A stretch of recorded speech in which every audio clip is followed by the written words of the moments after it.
Okay, this is the water source, the water supply of surface water that we use for our irrigation of this field right here behind us. And as you can see, there's absolutely no water available for pumping. David LaCour should be spending this time of the year leveling his 1,000 acres of rice fields, but that'll have to wait this year. Just how long he can afford to wait has yet to be seen. But not all canals are dry. Many, like this one on Sammy Noel's farm, have water.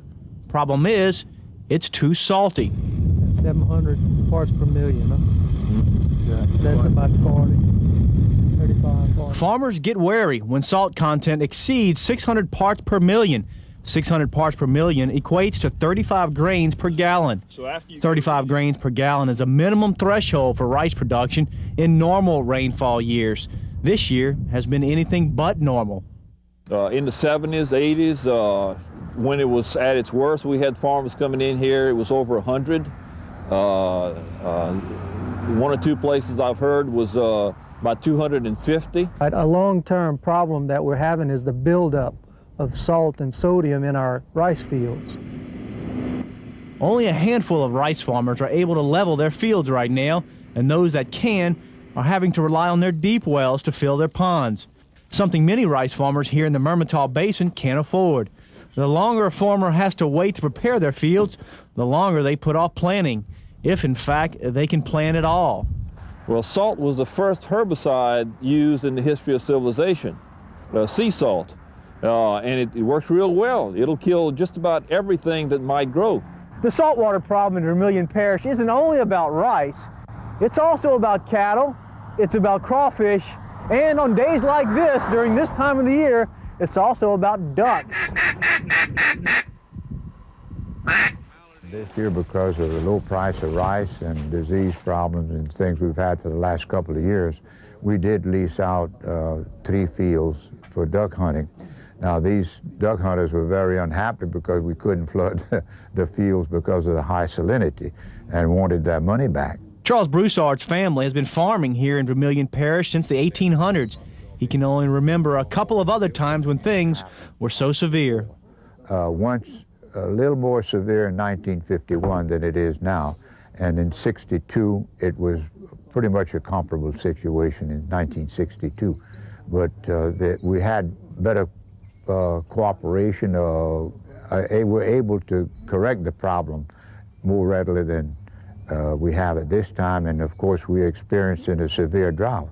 State climatologist Jay Grimes. Weather. Rainfall totals for the year then running on the order of 60 to 80% of normal, and that is a substantial departure for South Louisiana, especially in a part of a state that we would normally expect there to be excessive rains or more rain than we really need.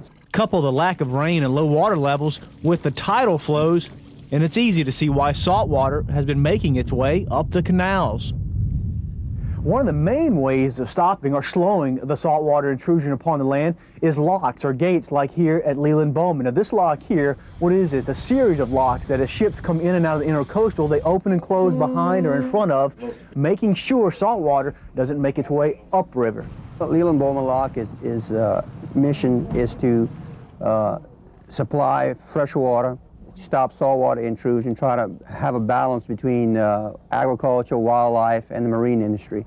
Harold Trahan is a lockmaster here at the Leland Bowman Locks, one of 4 locks in the Mermentau Basin.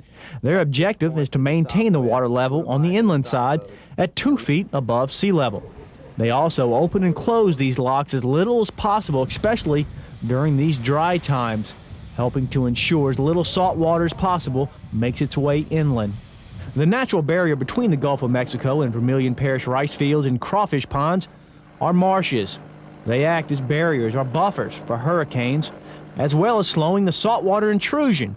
But these marshes have been damaged by both tropical storms and man-made operations such as oil drilling. And over the years, the levees and dikes surrounding these marshes have been damaged and are in need of rebuilding. Army Corps of Engineer Project Manager Chris Accardo has acknowledged they do have repairs to do. We do believe that salt water is coming in through these areas, but the truth be known, we think it's a very small amount. It's probably contributing to the saltwater problem much less than some of the local folks believe. but we recognize that it is a problem and we will address it. In fact, Accardo says some work should begin within the next 4 months. But the major thing that needs to happen is not up to man or the Army. It's Mother Nature. Who'd ever thought that here in South Louisiana, 30 miles from the Gulf of Mexico, that we would have so much of a problem with water. But that's what in Vermilion Parish, I'm Bill Sherman reporting. It's drought, an extended drought over